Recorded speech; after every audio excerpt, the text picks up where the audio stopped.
How I ended up going to India in 1972. Years earlier, uh, there was a new kid that arrived in school, and he didn't have any friends. He was from Denmark. Actually, his mother was Danish, and his father was Bengali from India. And he had a couple of sisters at the time. And I befriended him at school, and we hung around, played soccer together in the summer months. We'd go swimming and different activities and hung out together. So I met him in 1969, and a couple of years later, when I graduated from high school, much to everyone's surprise, um, his mother told me that they were heading off to India and asked me if I would like to come. I thought, yeah, sure, I'd love to come, but I don't know if I can. I'd been working in the summers to save money to go to college.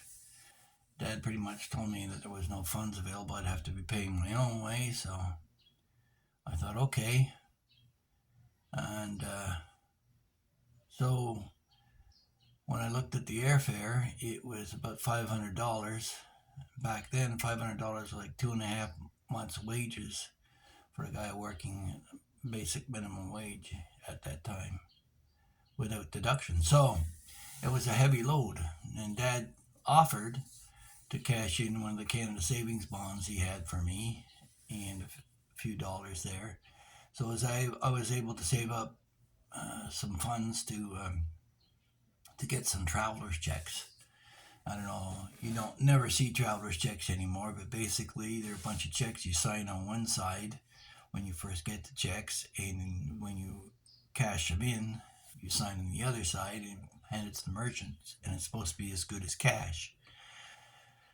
So we got a bunch of travelers checks, and then we needed to get shots. So the whole family was going in to get their shots anyway. So we all went to the same doctor up in the North Island of Montreal, and we had what they called TABT shots, which is typhus, paratyphus, yellow fever, and cholera. And yeah, so that was taken a few weeks beforehand. I think it was like 6 weeks before travel. We had to get all these shots done. 6 or 8 weeks, I've forgotten which. But anyway, so we got all our shots done. I had to get a passport.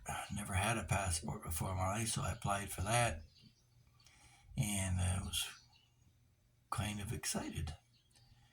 And this was 1972, the spring of 1972. Very eventful years in those times. The Vietnam War was in full swing. Jordan had just had a war with Israel, and yeah, when that was going to later translate to some violence in the 1972 Olympics in Munich, and ended up rerouting our flight. But anyway, moving forward, we got on the flight in Montreal and we flew to Amsterdam, and we spent some time in Holland. I remember seeing that there's still some reconstruction from the Second World War in some of the churches and things back in the early 1970s. So they were still recovering from the Second World War. We saw the skinny bridge that was built by two sisters who lived on either side of the river, but halfway through construction they ran out of money, so they ended up making the last bit skinny, and so they could visit each other every day. It's kind of a tourist attraction there.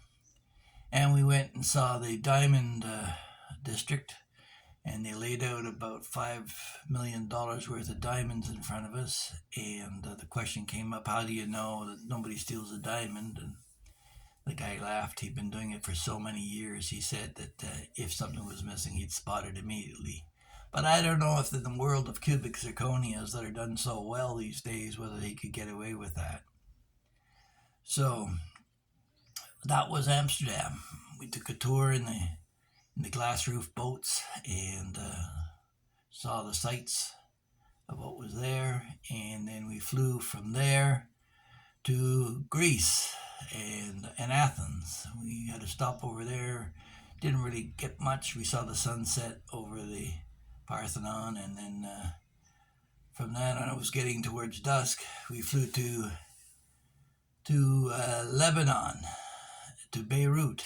And back then, Beirut was the jewel of the Mediterranean before it had been destroyed by extremists, before Hezbollah, before all the various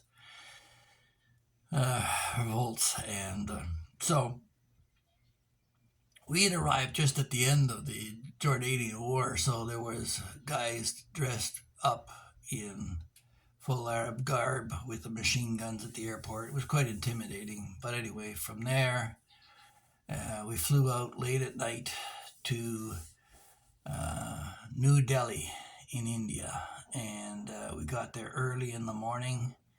We met up with a friend of the family's, and we ended up staying at their place for the first few nights. And then on the way there, the Black September took over the village in Munich and took some Israeli athletes as hostages. So we were going to end up having to reroute our flight on the way home, but we just didn't know it yet. So in New Delhi, we saw the government buildings and toured the sites and visited a number of different areas. I remember the first night there, sleeping on there was a bamboo frame bed with a rope frame with a cotton-filled mattress, and the legs of the bed were put in cups of water to prevent the ants from climbing up the legs of the bed and biting it in the night. But in the early morning, I heard one of the maids screaming and running around with a broom. A great big python had crawled over the top of the wall, and she was afraid for the children, and she drove the snake off with her broom. So that was interesting. And then later on that morning, a monkey charmer came by, and he played some music, and the monkey did the dance, and the guy did the dance too. And well, why is the guy dancing? And apparently there's supposed to be two monkeys. It's a wedding dance, but his other monkey died, so he filled the part. Anyway, so that was kind of cute. And we flew KLM Royal Dutch Airlines to India. Beautiful airline back in the day. At the time when we landed in Amsterdam, the airport was one of the best in the world. One of the first to have the conveyor belts, walkways that you see now in airports around the world. And it was also the center for duty-free shopping. You could buy anything. You could buy a Mercedes in Amsterdam airport and have it shipped worldwide. So that was quite impressive. I'm bouncing around a little bit here because the memories are coming back in kind of spotty fashion. But yeah, the first thing I remember about India is the goat herders along the main roads driving the goats, and the women squatting in the morning having their morning dump right out there in the fields. And I thought, this is raw living. And that was 1972. Back then, there was such a shortage of mass transit, although apparently it's still not great today. And the students, remarkably, would take a bus and burn it in protest of the lack of mass transit. And I thought that was kind of counterproductive. But yeah, at that time, India was making buses with wooden frames with aluminum stretched over the framework. So they were very cheaply made. But you recall that India had a huge population boom with the discovery of antibiotics. Suddenly, all the women and the boys and girls that they were having were surviving. And there were signs all over India, replace only yourselves. So there was a picture of a man, a woman, and a daughter and a son, where India took the single route of one child per family. When China said it took one child per family, India chose the route of having two. So now India is outpacing China for growth and continues to spread its wings across the Asian continent. And we had just got there at the end of the Bangladesh War.